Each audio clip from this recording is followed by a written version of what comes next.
Assalomu alaykum hammaga. Anchadan beri kanalimga qanaqadir kontent chiqazmagan edim.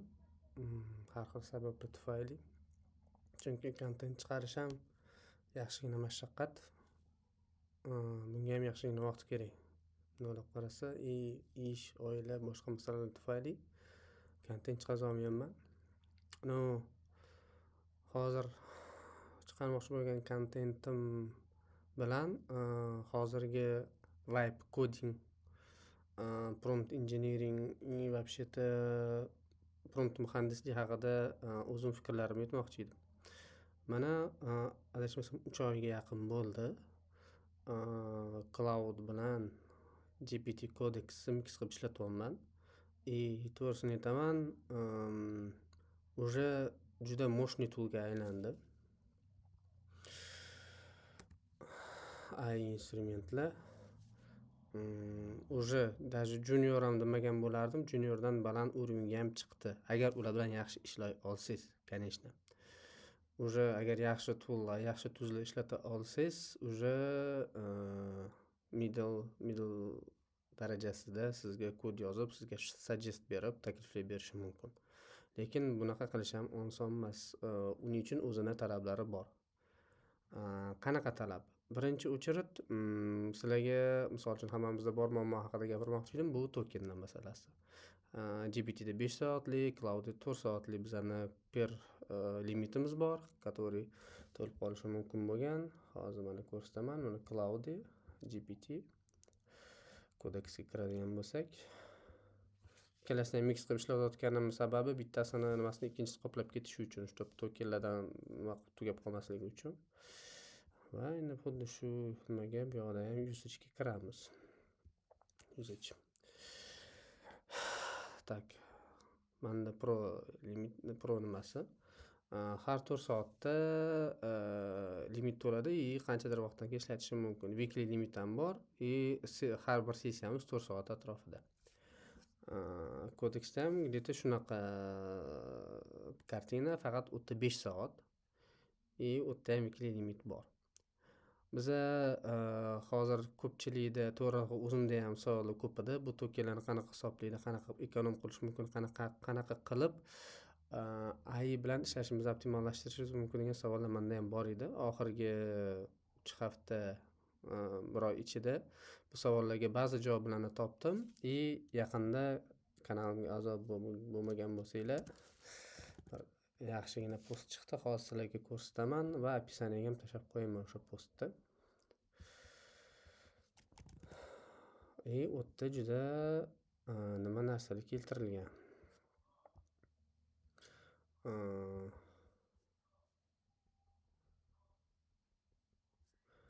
Juda ajoyib keltirilgan forumdagi fikrlar. Bu mana link qoldiraman описаниеda. Bu yerda nima deyilyapti? Sal pastroqga tushadigan bo'lsak, mana bu yerda yozib qo'ygan. ChatGPTni plus plani 504 именно bizaga 40 minut o'ylash kontekstini beradi. Har doim Codex yoki Cloud'da ishlayotganingizda agar ko'rsanglar, syncing degan nimasi bor, minut sanaydi, qancha o'ylagani haqida. Bu nimadan kelib chiqadigan bo'lsak, nima deyilyapti? Misol uchun bizani Cloud'imiz yoki Codex GPT 1 minut o'ylasa, sizlarni sessiyadagi 2,5% tokeninglarni yeb qo'yadi degani. Bu degani nima? 40 minut maksimum bitta sessiyada Cloud syncing qila oladi, o'yla oladi, analiz qila oladi, ichkariga kirib qanaqadir amal bajarishi mumkin. Bu aniq bir nima emas, info emas, GPT yoki Cloud'dan berilgan. Lekin o'zim ham shundan keyin tekshirib ko'rdim. Har qatda aynan Codexda tekshirdim. 2 daqiqadan keyin meni limitim 6% ga kamaydi. 100% dan 94% bo'ldi. Realistik ko'rinyapti. Shunaqa deb o'ylaydigan bo'lsak, biza GPT ga qanchalik abstraktniy narsa bersak va u qanchalik ko'p o'zidan fol ochib, o'zidan aniqlab tekshirib o'rganib sizga implementatsiya qilib beradigan bo'lsa, biz GPT dan shunchalik yutqizamiz performansidan. Chunki GPT juda ko'p narsani tekshirib, siz aslida qilishingiz kerak bo'lgan ishni o'zi qilgani hisobiga juda ko'p to'kalarni yopib qo'yadi. GPTda ham, Cloud'da ham bu narsa bor, ikkalasida ham. Вот.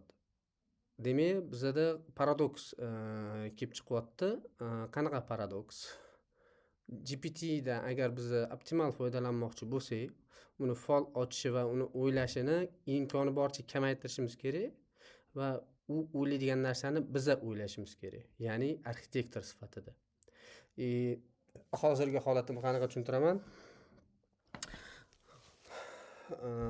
Как будто ikkita sizda strong junior middle razработчиkingiz bor, siz team leadsiz va o'sha team leadlarga tex задание berishingiz kerak va tex задание shunaqangi aniq, prozrachniy va shaffof bo'lishi kerakki, ulardan sizga hech qanaqa savol bo'lishi kerak emas. Yoki savol bo'lsa maksimum juda savollarni minimal darajaga tushirgan bo'lishingiz kerak.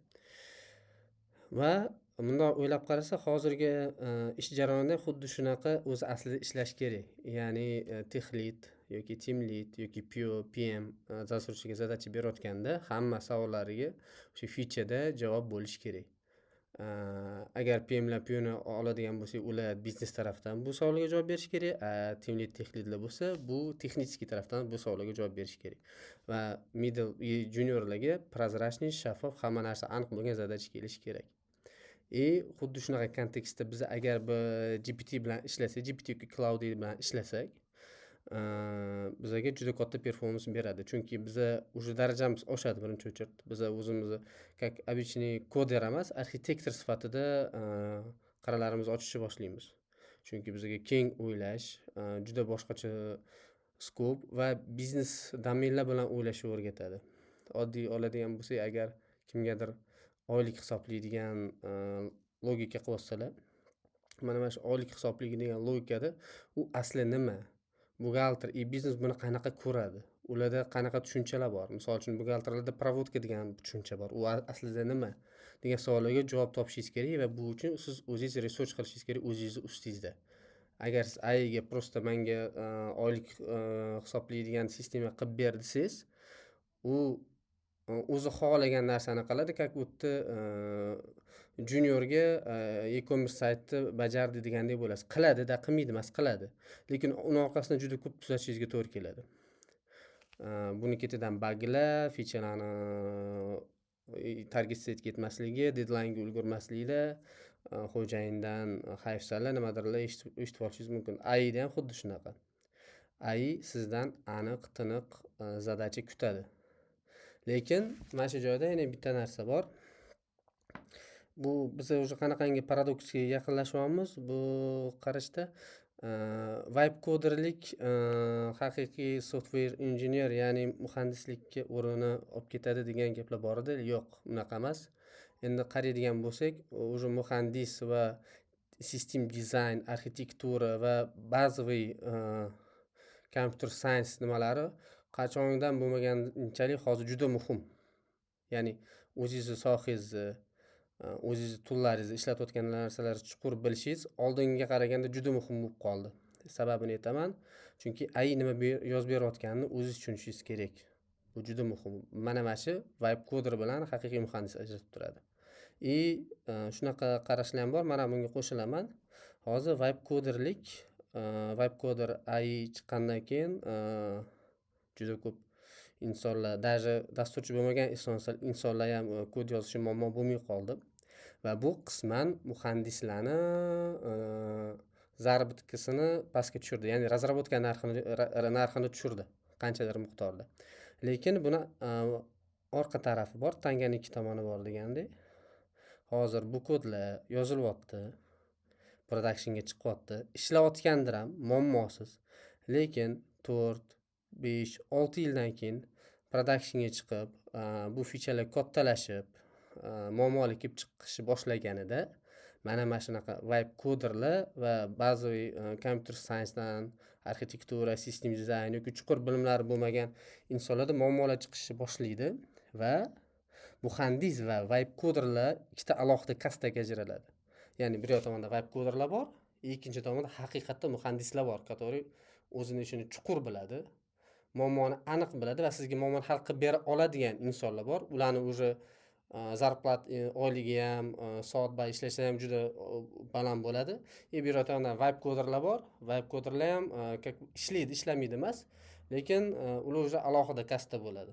Даже vakansiyalarni ham ko'rayotgan bo'lsanglar kerak. Vakansiyalarda ham prompt engineer, AI bilan ishlay oladigan,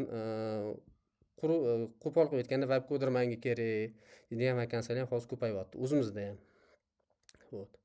Mana shuning uchun agar siz yangi bo'lsangiz, endi kirib kelayotgan bo'lsangiz, imkoni boricha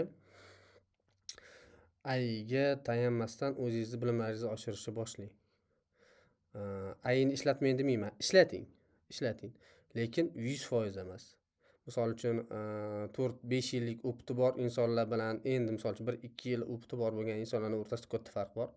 4-5 yillik insonlar уже o'qiti bor, productionni ko'rgan, qanaqadir решениялар qilgan, o'sha AI chiqqunicha ham va ularni skill va bilimlari ularga AIni shunaqangi optimal ishlatish imkoniyatini beradiki, inson timli sifatida qoladi, faqat tex dizaynni opisiat qilib beradigan, AI faqat o'sha tex dizaynga qarab kod yozsa bo'ldi. O'shaning uchun ham hozir bir kishilik kompaniyalar degan narsalar ommalashyapti. Вот. Shuni hisobiga juniorlarga ish topish qiyinlashib boraveradi. Lekin juniorlar baribir olinadi, chunki seniorlarni ham o'rnini kimdir egallash kerak. Va agar siz junior yoki endi o'rganayotgan odam bo'lsangiz, imkoni boricha birinchi o'chirtda networkingni ko'paytiring. Networking juda muhim, ayniqsa bizning sohada. Networking as a king deydi-yu, networking har qanday qurol, chunki siz qanaqadir yangi ma'lumotlarni, yangi loyihalar haqida, yangi qanaqa qilgan yechimlar haqida o'sha o'zingizni tanishlaringizdan yaxshigina feedbacklar olishingiz yoki qanaqadir maslahatlar olishingiz mumkin. Mitinglar qilinglar. LinkedIndan, Telegram soобществоdan, qanaqadir o'zingizlar gruppa qilib ko'ringlar. Faqat maslahat uchun. Misol uchun общий level gruppa emas, chunki общий level gruppada har xil savollar bor. Misol именно shu arxitektura yoki sistem dizayn bo'yicha qiziqadigan odamlarni yig'ib, o'zingizlar gruppa ochinglar yoki soобщество qilinglar qanaqadir. Bu birinchi masala. Ikkinchi masala, fundamental bilimlarni ko'paytiringlar. Oldin bu qanaqa ishlar edi? Oldin fundamental bilimlar ish jarayonida o'rganilar edi. O'zim shu nimadan o'tganman. Misol OOP'ni bilmasdan Laravel frameworkda ishlashni boshlagan insonman. Endi vaqt o'tgandan keyin shu chuqurlashishni boshlangan. Ben qiladigan ishlar qiyinlashishni boshlagandan keyin. Hozir bu narsa ozgina sindi. Chunki AI ga уже kod yozish muammo emas. Va u yozayotgan kodni tushunish va yechimi to'g'riligini bilish uchun sizlarda yetarlicha kompetensiya bo'lishi kerak. Hop. Qisqacha nima ham aytmoqchi bo'lgan narsam shu edi. Endi AI bilan qanaqa ishlashimiz mumkin degan nimada men o'zimni bir misol qilmoqchiman. Ishlashni manmi? Hozir qanaqa kontekstda ishlayapman? Birinchi masala, AI ga mana boshida aytganimdek faol ochishni kamaytirib, o'ylash, thinking vaqtini kamaytirish uchun proyektingizda dokumentatsiya обязательно bo'lsin. Chunki va dokumentatsiya kodga mutanosib bo'lsa, bu sizga tokenlaringizni ekonom qilish uchun juda yaxshi yordam beradi. Chunki scoring qilinayotganda Cloud ham Codex ham o'zidan faol ochmaydi, yana qayta 2-3 marta tekshirib chiqmaydi kod bazingizni. O'sha dokumentatsiyadagi ma'lumotlarni olib va albatta yaxshi yozilgan bo'lsa, o'shaning asnosida sizga suggest yoki qanaqadir takliflar bera oladi. Bu bir. Ikkinchidan, har bitta kod yozishdan oldin tex dizayn yozdiring. Tex dizayn misol uchun nima desa bo'ladi? Cloudda agar ko'radigan bo'lsak, hozir shu to'zdan nima qilishimiz mumkin? Yangi chatda misol uchun nima kodga o'tadigan bo'lsak,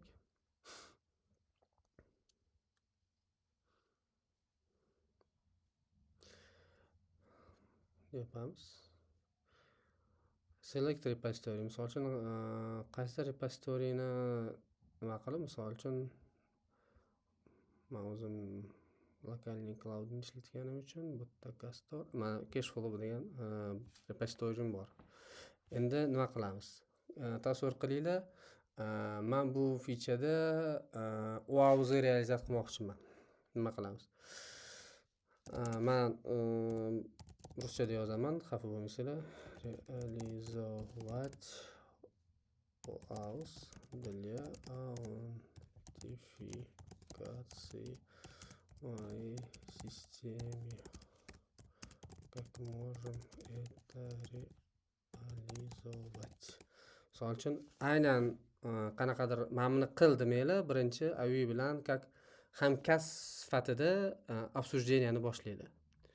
Va mana bu yoqda syncing nima ketilayotgan vaqtda sizlarning tokeninglar ketayotgan nima deb o'ylasanglar bo'ladi. Mana syncing vaqtida. Va practice dokumentatsiyasini o'qib chiqqandan keyin sizga suggest berishi mumkin. Iteratsiyadan o'tasizlar bir necha marta va oxirida so'raysizlar, menga tex dizayn yozib bersan qanaqa qilmoqchiliging haqida va tex dizayn imkoni boricha detalniy bo'lishi kerak. 1000 qator bo'ladimi, 1200 qator bo'ladimi, farqi yo'q. Tex dizayn har doim detalniy bo'lishi shart. Men sizlarga o'zimni nimamdan ko'rsatadigan bo'lsam, misol bitta proyektimizni ochamizda. Misol uchun mana bu tex dizayn где-то o'rtacha 1000 qatordan ko'p. Bu yerda hamma narsa yozilgan. Proyektning maqsadi nima? 1449 qator tex dizayn. Bu nima uchun? AI menga imkoni boricha kam savol berib, faqat realizatsiya bilan shug'ullanish uchun shunaqangi detalni yozilgan. Bu yerda o'zimning shablonim bor. Misol uchun sodержаниясini ko'rsataman. Maqsad nima? Arxitekturani qanaqa yechimlar qildik? Baza taniqda qanaqa o'zgarishlar qildik? Kod qanaqa yozamiz? API kontraktlar agar bo'lsa frontend uchun. Sequence diagrammalar bu ham juda muhim. Ya'ni bizani flowimiz qanaqa ishlaydi? Ketma-ketlik. Bu bizani algoritmimiz. Plan realizatsiya ketma-ketlik qanaqasi birinchi nimadan boshlaymiz va oxiri nimaga kelamiz. Зафиксирование правильной реализации. Bu bizda validatsiyalar, biznes validatsiyalar, texnik validatsiyalar bo'lishi mumkin. Test case'lar, biz test case'lardan o'tib chiqishimiz shart. Ya'ni business acceptance criteria, ya'ni requirementlarga javob berishimiz shart. Riski, ya'ni biz bu qilayotgan yechimimiz bilan qanaqadir risklarimiz bormi? Yoki qanaqadir texniklarimiz bo'ladimi? Ya'ni bu ko'pincha qanaqa bo'ladi? Birinchi featureni birinchi versiyasi chiqadi MVP sifatida va u yerda qanaqadir kompromislar bo'ladi baribir. Ya'ni ideal решение emas, lekin hozir sistemada kelib chiqarilgan yechimlar bo'ladi. O'shalarni ham yozib ketishimiz kerak. Keyinchalik agar bular bottleneck bo'ladigan bo'lsa, texnik qilib yechishimiz uchun. Ochiq savollar, bu savollar PO ga yoki PM ga bo'lishi mumkin va glossariy. Keling, oxirgi ikkitasiga o'tamiz. Открытые вопросы. Mana bu PO ga, PM ga savol. Misol uchun eski to'lov qilingan periodlarni ko'rish kerakmi? Ichkarida kech qolgan aytiladi yoki yo'qmi? Va glossariy. Glossariyda bu yerda nima? Bu terminlarni описанияsi. Biz qanaqa terminlar, qanaqa so'zlar ishlatamiz? Nima uchun? Biznes bilan bitta nimada gaplashish uchun biznes va biznes terminlari ham va bizning koddagi terminlar ham yaqin bo'lishi uchun. Bu как example edi. Misol. Va umid qilaman, sizlar ham mana shunaqa tizimga, sistemaga o'tishsanglar, уже sizlar koder emas, web koder emas, arxitektor sifatida o'zinglarni his qilishni boshlaysizlar. Va proyektlarda обязательно dokumentatsiya bo'lsin. Misol uchun bu yerda menda alohida fayl bor. Bu ham juda katta fayl. O'zi 1200 qator ekan, tezlikdan kam ekan. Okay, bu yerda proyekt o'zi nima haqida, qanaqa bizada modellar bor, qanaqa modullarimiz bor, qanaqa algoritmlar ishlashi haqida dokumentatsiya. Xo'p. Bu meni o'zimni qisqacha nimalarim. Olgan itoglarim AI bilan ishlash jarayonida. Xo'sh. Okay. Endi itog qiladigan bo'lsak, imkoni boricha o'zinglarni ustinglarda ishlanglar. Qanaqa уровеньda bo'lishinglardan qat'iy nazar qotib qolmanglar, chunki hozir qotib qolish va komfort zonaga tushib qolish har doimgidan ko'ra osonroq bo'lib qoldi. Agar komfort zonaga tushib qolsanglar, o'smasanglar, oylik jihatdan ham, karyera jihatdan ham qolib ketishinglar mumkin. Bu birinchidan. Ikkinchidan, ambitsiyani tushirmanglar hech qachon. So'rash bu ayb emas. Misol uchun indamasdan yurish bu yoki team lead yoki kimdir oldiga borib qanaqadir narsani so'rashdan ko'ra yomonroq holat. Chunki ambitsiya bu yomon emas. Misol senior bo'lmoqchidirsiz, middle bo'lmoqchidirsiz, lekin o'shanga yarasha o'zingizni bo'yningizga ответственность olishingiz kerak, mas'uliyat. Chunki mas'uliyat bo'lmaguncha o'smaysiz. Va mas'uliyatni olishdan imkon qadar qo'rqmanglar va boshlangan ishni oxiriga yetkazishga harakat qilinglar va har doim sizga berilgan ishni siz biznes sizdan kutayotgan sifat darajasidan yuqori qilishga harakat qilinglar imkon boricha. И yana bitta narsa, biznes bilan bitta tilda gaplashishga harakat qilinglar va biznes bilan kompromisga kelishga harakat qilinglar. Ya'ni qanaqadir narsa bo'lsa, biznes aytgani xop emas yoki siz aytganingiz xop emas, biznes bilan kelishib qanaqadir yechim qilishga harakat qilinglar har doim. Va o'zinglarni ustida ishlab, o'zinglarni ishinglarni ustasi bo'lsanglar, xudo xohlasa hammasi yaxshi bo'lib ketadi. Bu ko'proq juniorlarga tegishli. O'zinglarni kayfiyatinglarni tushirmanglar, ishlanglar, bosinglar, fichalarni qilinglar, dasturchi sifatida o'singlar va shundan xudo xohlasa qachondir nasib qilsa birga ishlarmiz, xudo xohlasa, agar nasib qilgan bo'lsa. Menda shu edi, qisqacha fikrlarimni yoritish uchun video chiqargan edim. Agar kimga yoqqan bo'lsa like, agar qanaqadir savollar bo'lsa kommentda yozib qoldirishinglar mumkin. Yoki aloqaga chiqinglar, yoki Telegram kanalimga a'zo bo'lsanglar, u yoqda ham yaxshi kontentlar chiqib turadi har doim. Hammaga sog' bo'linglar, salomat bo'linglar.